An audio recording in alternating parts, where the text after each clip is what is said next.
this be the nation with the fastest cook and the dish with the smallest number of ingredients?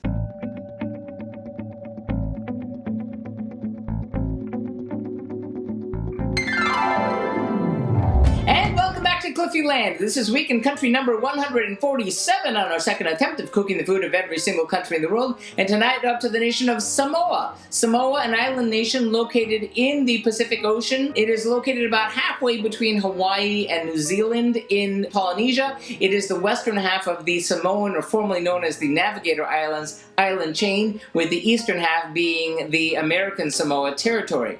But Samoa is a fabulous country with a really great cuisine, which is very typical of that of the Polynesian tradition, in that you'll find lots of dishes involving coconut milk and coconut cream, as well as breadfruit and taro and sweet potatoes and bananas and coconut and fish and shellfish and chicken and pork, and it's all really great. Now, one of the more common things you'll find there, and their more famous tradition, is the big Sunday dinner, which is cooked in a Samoan umu, or an underground oven, and that can be involving a lot of layers and a lot of different things in it, which is really more than we could do here, but we tried to approximate a kitchen version of something like that back when we cooked Papua New Guinea several weeks ago. So if you want to check out something like that for the home, check that one out. Also, another thing you'll find commonly in Samoa is the PALUSAMI, where you'll find something which is cooked inside a banana leaf, cooked in coconut milk, and we tried to do a version of that when we cooked Fiji several weeks ago. So if you want to see one of those, check that out. But before we go any further, we have to look at how things went when we did this whole thing last time around. Well, 4 years ago on the Global Cooking Challenge, I got to cook across 3 nights, and my primary goal for all of them is to not have to do anything with breadfruit. Because if you've seen the last few videos, you know that breadfruit is kind of common, since we've done like 4 island nations in a row and all of them eat breadfruit. So last time I tried to do several things. One night I tried to redeem myself with the aforementioned PALUSAMI, because the first time I cooked Fiji, I totally destroyed it because I couldn't find fresh taro leaves, so I was trying to redeem myself from that. Now when I cooked Fiji the second time, I think I managed to take care of that resolution, so hence we're not doing it this time. On a different night, I wound up cooking a dish which isn't necessarily traditionally Samoan, but is from a Samoan recipe site, which involves salmon and sweet potatoes, and it was truly the most colorful dish I've ever cooked, and everyone loved it on the live streams, and it was really delicious going down too.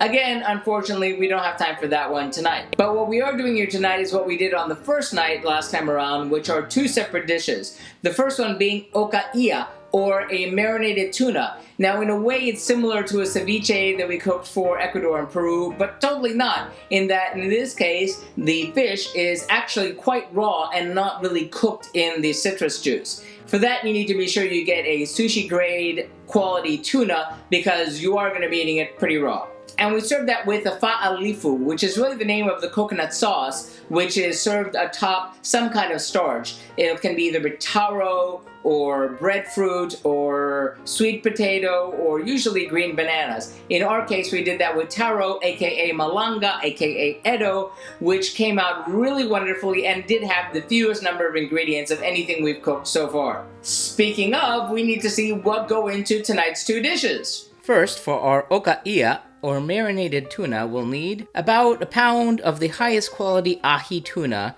cut into 1/2-inch cubes, a 1/2 cup of lime juice, a 1/4 cup of coconut milk, 1 small cucumber peeled, sliced, and cut into 1/2-inch cubes, 1 tomato seeded and diced, 3 to 4 scallions chopped, a 1/4 teaspoon of kosher or sea salt, and 1/8 of a teaspoon of fresh black pepper. And then for our ALIFU, we'll need 1 to 2 pounds of your favorite starchy root vegetable, or green banana. Here we're using malanga, 1 medium onion thinly sliced, 1 can, or about 400 milliliters of coconut milk, and 1/2 to 1 teaspoon of salt to taste. This is going to be fun and really delicious. Time to get cooking? Into a medium-large bowl, place the lime juice, coconut milk, cucumber, tomato, and most of the scallions, reserving some for garnish, salt, and pepper, and mix. Add the tuna cubes to the bowl, toss to coat, and serve immediately or cover and refrigerate until dinner. Clean and peel the malanga root, add it to a pot of water and set it to boil. Add salt to the water, and simmer the malanga until tender, approximately 30 minutes. When the malanga is fork tender, taste and drain. Return the malanga to the pot and set it aside. Pour the coconut milk into a medium bowl, add the onions, and between half to 1 teaspoon of salt. Taste and adjust seasoning as needed. Pour the coconut mixture over the malanga, bring to a boil and simmer for 5 minutes. Serve the tuna in bowls, dress with the reserved scallions, plate the malanga in small bowls or on plates. If desired, dress with cilantro or parsley for color, and enjoy.